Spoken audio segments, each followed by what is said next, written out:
दोस्तों, आज विश्व की दो सबसे खतरनाक टीम भारत और साउथ अफ्रीका के बीच दक्षिण अफ्रीका के भारत दौरे का पांचवा और अंतिम T20 इंटरनेशनल मुकाबला अहमदाबाद के ऐतिहासिक और भव्य नरेंद्र मोदी स्टेडियम में खेला गया और यह मैच इस पूरी सीरीज का सबसे निर्णायक मुकाबला बन चुका था। क्योंकि आपको याद होगा कि चौथा T20 मुकाबला खराब मौसम के कारण रद्द हो गया था, जिसके चलते भारत को सीरीज जीतने के लिए यह मैच हर हाल में जीतना था ताकि सीरीज 3-1 से अपने नाम की जा सके। इस महामुकाबले में टॉस का सिक्का उछला और दक्षिण अफ्रीका के कप्तान एडन मार्करम ने टॉस जीतकर पहले गेंदबाजी करने का फैसला किया और भारतीय टीम को पहले बल्लेबाजी के लिए आमंत्रित किया।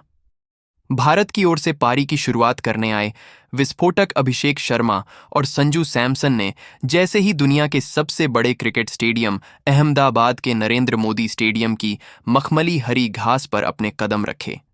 पूरे स्टेडियम में मौजूद 1.25 लाख दर्शकों का शोर आसमान छूने लगा और इन दोनों ने मैदान पर उतरते ही दक्षिण अफ्रीकी गेंदबाजों की ऐसी धज्जियां उड़ानी शुरू की जिसे देखकर प्रोटियाज कप्तान एडन मार्करम के माथे पर पसीना आ गया और उनके आक्रामक तेवरों को देखकर ऐसा लग रहा था कि आज मेहमान टीम के गेंदबाज सिर्फ मूक दर्शक बनकर तमाशा देखने वाले हैं। अभिषेक शर्मा ने अपनी चिरपरिचित खूंखार और आक्रामक शैली अपनाते हुए दक्षिण अफ्रीका के सबसे मुख्य और घातक तेज गेंदबाज लुंगी एनगिडी के पहले ही ओवर में अपनी बाजुओं का दम दिखाया और 2 जबरदस्त गगनचुंबी झड़कर स्टेडियम में सनसनी फैला दी और उन्होंने मात्र 17 गेंदों पर 33 रनों की एक छोटी लेकिन बेहद तूफानी पारी खेली, जिसमें उन्होंने 4 शानदार चौके और 2 गगनचुंबी जड़े। लेकिन जब वह और भी ज्यादा खतरनाक होते जा रहे थे, तभी लुंगी एनगिडी ने अपनी चालाकी का परिचय दिया और एक बाहर जाती हुई तेज गेंद फेंकी, जिस पर अभिषेक शर्मा ने कट मारने का प्रयास किया, लेकिन गेंद उनके बल्ले का बाहरी किनारा लेकर सीधे विकेटकीपर क्विंटन डीकॉक के दस्तानों में समा गई और अभिषेक शर्मा 33 रन बनाकर आउट हो गए। उनके पवेलियन जाने के बाद दूसरे छोर पर डटे संजू सैमसन आज किसी अलग ही मिट्टी के बने नजर आ रहे थे और उन्होंने दक्षिण अफ्रीका के हर गेंदबाज को चुन चकर रिमांड पर लिया और मैदान के चारों ओर ऐसे जादुई शॉट्स लगाए जिसकी कल्पना शायद खुद दक्षिण अफ्रीकी टीम ने भी नहीं की थी। संजू सैमसन ने अपनी जादुई बल्लेबाजी का अद्भुत मुजाहरा पेश करते हुए और अपनी बेमिसाल टाइमिंग का लोहा मनवाते हुए मात्र 47 गेंदों पर 103 रनों की एक अविश्वसनीय और ऐतिहासिक शतकीय पारी खेली,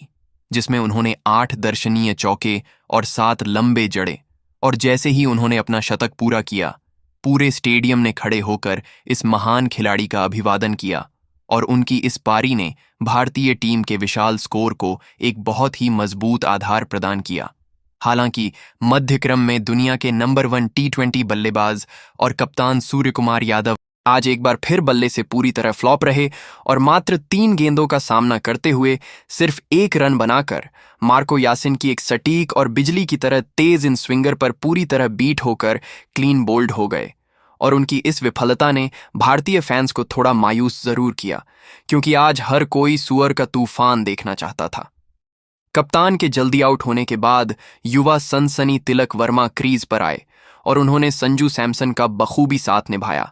और मैदान के बीच जबरदस्त तालमेल दिखाते हुए रनों की रफ्तार को और भी तेज कर दिया। तिलक वर्मा ने मात्र 24 गेंदों पर 40 रनों की एक अत्यंत उपयोगी और आक्रामक पारी खेली, जिसमें उन्होंने 3 चौके और 2 लगाए और रनों की गति को एक पल के लिए भी कम नहीं होने दिया। लेकिन वह भी अपनी पारी के अंतिम पड़ाव पर एक बड़ा शॉट खेलने के चक्कर में बाउंड्री लाइन पर खड़े एडन मार्करम को एक आसान सा कैच थमा बैठे और 44 रन बनाकर आउट हो गए। तिलक वर्मा के आउट होने के बाद क्रीज पर आए कुंग फू पांड्या यानी हार्दिक पांड्या और पावर हिटर शिवम दुबे की जोड़ी से पूरे भारत को काफी उम्मीदें थीं संगीत कि ये दोनों फिनिशर स्कोर को 250 के पार ले जाएंगे। लेकिन आज इन दोनों ही दिग्गजों का बल्ला पूरी तरह खामोश रहा और दोनों बल्लेबाजों ने मिलकर कुल 7 गेंदें खेली और केवल 3 रन ही बना सके, जिसने एक समय के लिए भारतीय टीम को गहरी मुश्किल में डाल दिया था। हार्दिक पांड्या अपनी पारी की पहली ही कुछ गेंदों पर संघर्ष करते दिखे और मात्र 3 गेंदों पर 0 के स्कोर पर डोनोवन फेरेरा की फिरकी में उलझकर कैच आउट हो गए और उनके पीछे पीछे शिवम दुबे भी क्रीज पर टिकने के लिए संघर्ष करते हुए मात्र 4 गेंदों पर 3 रन बनाकर उन्हीं फेरेरा की गेंद पर चकमा खा गए।